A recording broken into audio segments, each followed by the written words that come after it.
Narrated by Jane, the victim.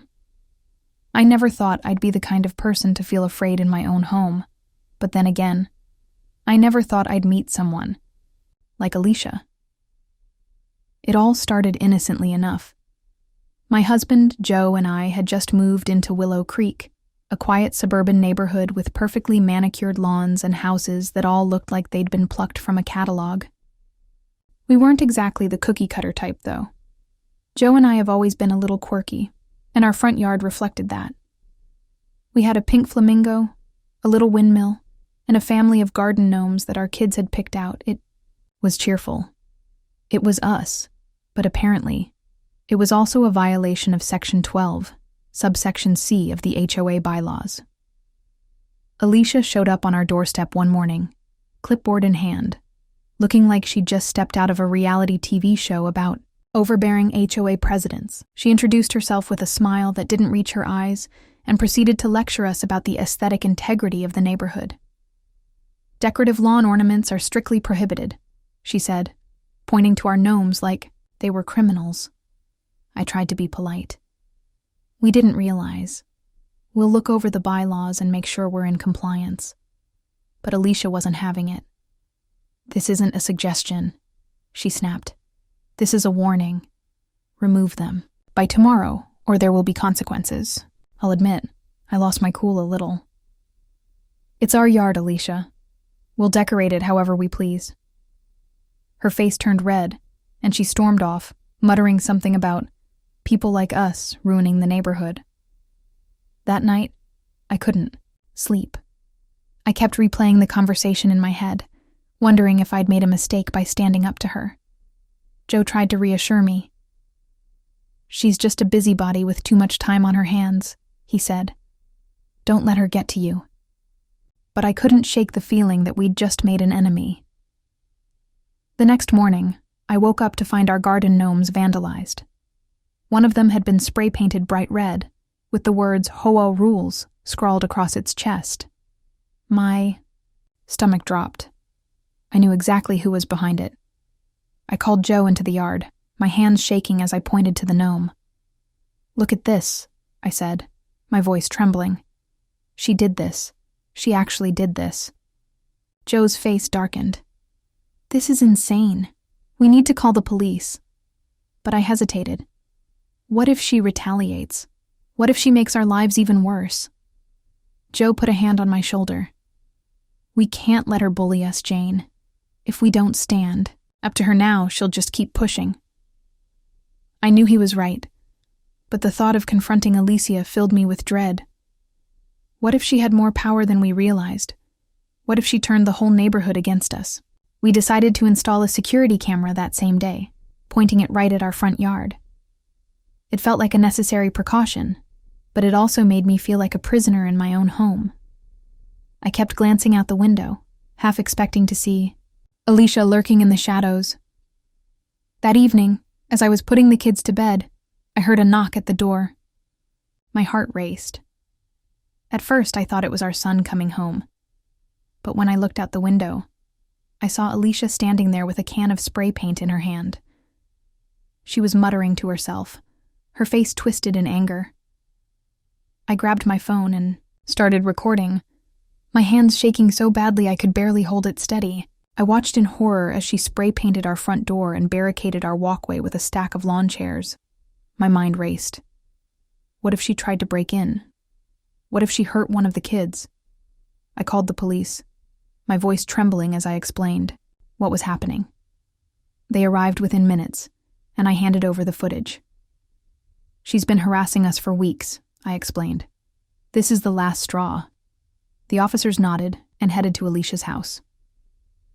Joe and I watched from our porch as they knocked on her door. Alicia answered, looking flustered. She tried to play it cool, but the red paint on her hands gave her away. "Ma'am, you're not free to leave," one officer said firmly. "We're placing you in handcuffs." Alicia's eyes widened. "What? Why?" "Because you admitted to spray painting your neighbor's property," the officer replied. Alicia's bravado faltered.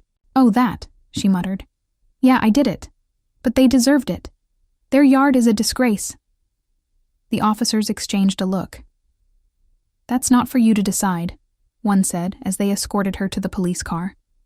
As the police car drove away, I felt a strange mix of relief and anxiety. We'd stood up to Alicia, but I couldn't shake the feeling that this wasn't over. What if she came back? What if she found a way to make us pay? Joe put an arm around me. "We did the right thing," he said. "She can't bully us anymore." I wanted to believe him, but deep down, I was still afraid. Alicia had been the queen of this neighborhood for years. What if she still had allies? What if she found a way to turn this around on us? That night, I lay in bed, staring at the ceiling, my mind racing. I kept replaying the events of the day, wondering if we'd made a mistake by standing up to her. What if she came back with a vengeance? What if she hurt our family? I didn't sleep much that night. Every creak of the house, every rustle of the trees outside made me jump.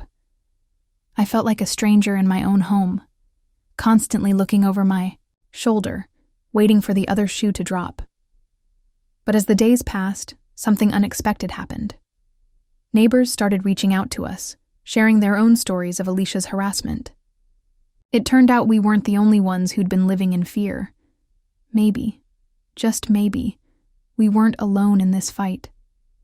The days following Alicia's arrest were a whirlwind. I thought I'd feel relief, but instead, I felt like I was walking on eggshells. Every time I stepped outside, I half expected to see her standing there, glaring at me with that same self-righteous fury. I kept replaying the moment she was handcuffed in my mind, her face twisted in anger as she spat. "You'll regret this." I tried to shake it off, but the fear lingered.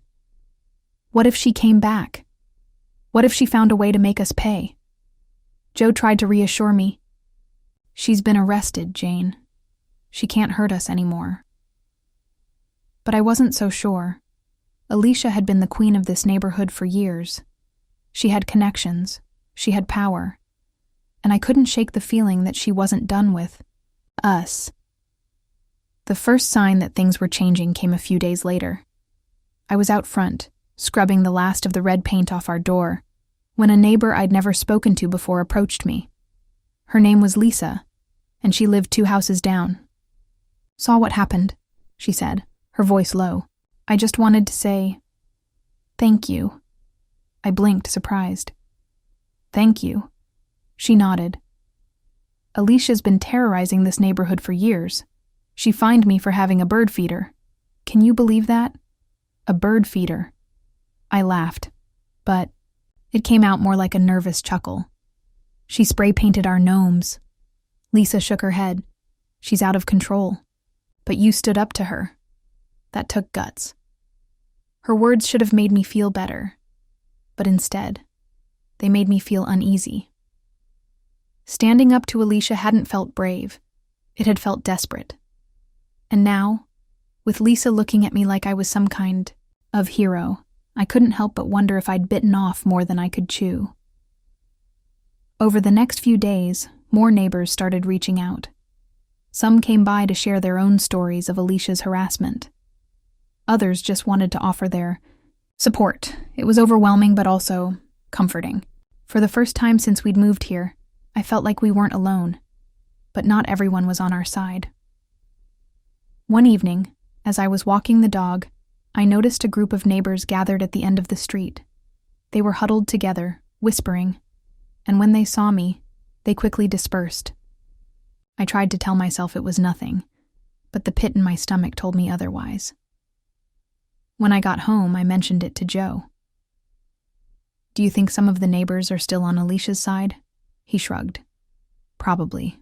She's been in charge for a long time. Some people might be afraid to go against her." His words didn't exactly ease my anxiety. What if Alicia still had allies? What if they were planning something? The next morning, I woke up to find a note taped to our front door. It was written in bold, angry letters. "Mind your own business. Or else." My hands shook as I read it. I showed it to Joe, who immediately called the police. But without any evidence, there wasn't much they could do. "It's probably just someone trying to scare you," the officer said. "But keep an eye out and let us know if anything else happens." I nodded, but inside, I was terrified. Who had left the note? Was it Alicia, somehow orchestrating this from afar? Or was it one of her loyal followers, ready to carry out her threats? The tension in the neighborhood was palpable. It felt like we were all waiting for the other shoe to drop. And then, at the next HOA meeting, it did. The room was packed.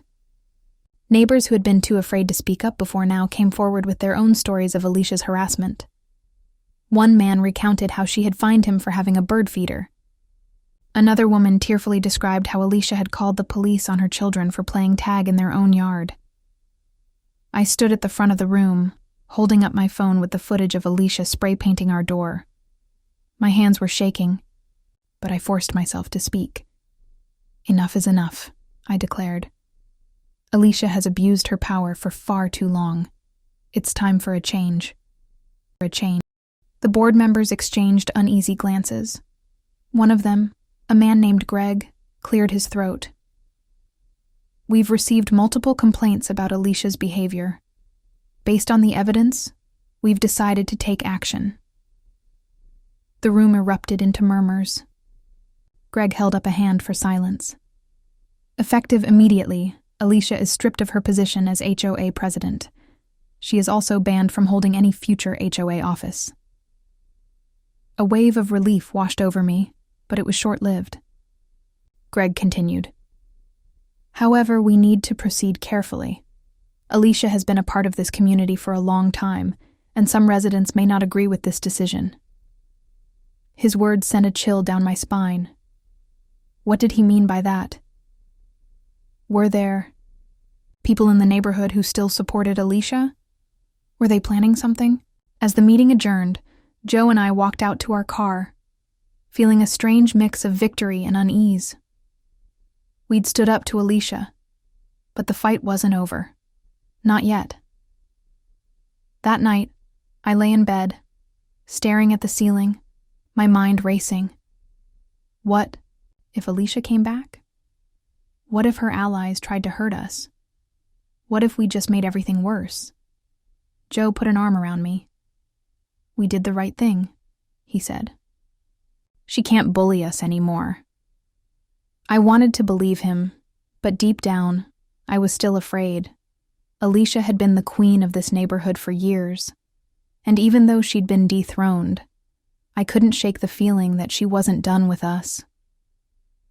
The days after the HOA meeting were tense.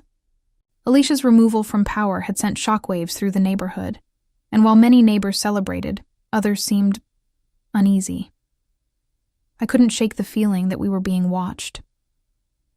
Every time I stepped outside, I scanned the street, half expecting to see Alicia, or one of her loyal followers lurking in the shadows. The note taped to our door still haunted me. "Mind your own business, or else." Who had left it? Was it a warning? A threat? I tried to push the thought aside, but it lingered in the back of my mind, a constant reminder that this wasn't over. One evening, as I was washing dishes, I heard a knock at the door. My heart raced. Joe was at work, and the kids were upstairs, doing homework. I hesitated, then grabbed my phone and peered through the peephole. It was Lisa, the neighbor who had thanked me for standing up to Alicia. I opened the door, trying to hide my relief. "Hey, Jane," she said, her voice low. "Can I come in?" I nodded and stepped aside. Lisa glanced over her shoulder before closing the door behind her. "What's wrong?" I asked, my stomach twisting. She hesitated. "I think you should know. Some of the neighbors are planning something." My blood ran cold. "Planning what?" Lisa sighed. "Alicia still has supporters. They're angry about what happened at the meeting. They think you're the reason she was removed." I sank into a chair, my legs suddenly weak. What are they planning? I don't know for sure, Lisa admitted. But I've heard whispers. They're talking about making life difficult for you and Joe. I thought you should know. I stared at her, my mind racing. What did making life difficult mean? Vandalism? Harassment? Something worse? Thank you for telling me, I said, my voice barely above a whisper. Lisa nodded. Be careful, Jane. Not everyone in this neighborhood is on your side. After she left, I sat in the kitchen staring at the wall. My hands were shaking, and I felt like I couldn't breathe. Joe found me like that when he got home. Jane? What's wrong? I told him what Lisa had said. His face darkened, but he tried to reassure me. We'll be okay. We've got the security cameras and the police are just a phone call away. But his words didn't ease my fear. What if Alicia's supporters were more dangerous than we realized? What if they tried to hurt us? The next morning, I woke up to find our car vandalized. The word snitch had been spray-painted across the hood in bright red letters. My stomach churned as I stared at it, my hands trembling. Joe called the police, but without any evidence, there wasn't much they could do. It's probably just kids, one officer said, though I could tell he didn't believe it. I didn't either. This wasn't random.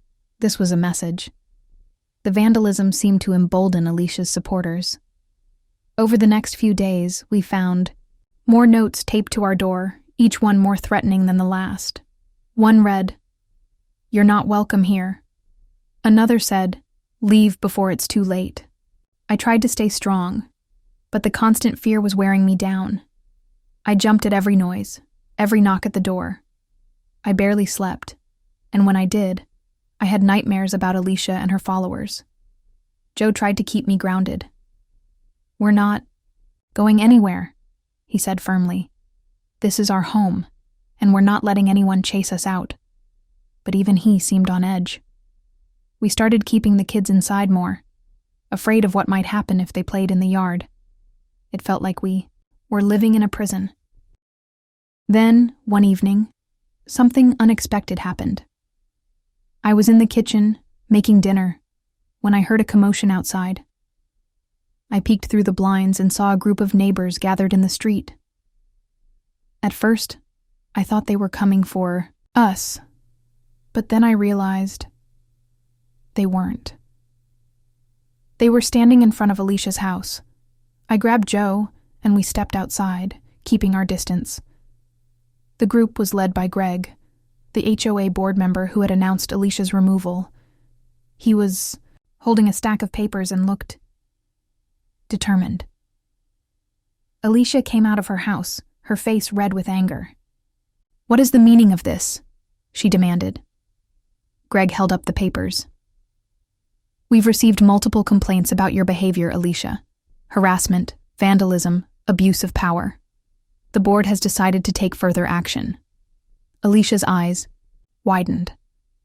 "What are you talking about?" "You're being fined for your actions," Greg said firmly. "And if you continue to cause trouble, we'll pursue legal action." The crowd erupted into cheers. Alicia looked around, her face pale, as if she couldn't believe what was happening. "This is outrageous," she shouted. "You can't do this to me." But no one was listening. The tide had turned, and Alicia was no longer the queen of the neighborhood. As the crowd dispersed, Joe and I stood on our porch, watching Alicia retreat into her house. For the first time in weeks, I felt a glimmer of hope. "Maybe it's over," I said softly. Joe put an arm around me. Maybe. But I couldn't shake the feeling that this wasn't the end. Alicia had been dethroned, but she wasn't the kind of person to go down without a fight. The next morning, I woke up to find a "for sale" sign in Alicia's front yard. I stared at it, my heart pounding. Was she really leaving? Or was this another one of her games? Over the next few days, we watched as movers packed up Alicia's belongings. She didn't say a word to anyone, just glared at the neighbors as they passed by. The day she left, The whole neighborhood seemed to breathe a collective sigh of relief. It was over. But as I stood on our porch, watching Alicia's car disappear, down the street, I couldn't help but feel a twinge of sadness. Not for her, but for what she had done to this neighborhood. She had turned us against each other, made us afraid of our own shadows. It would take time to heal, but we would get there together.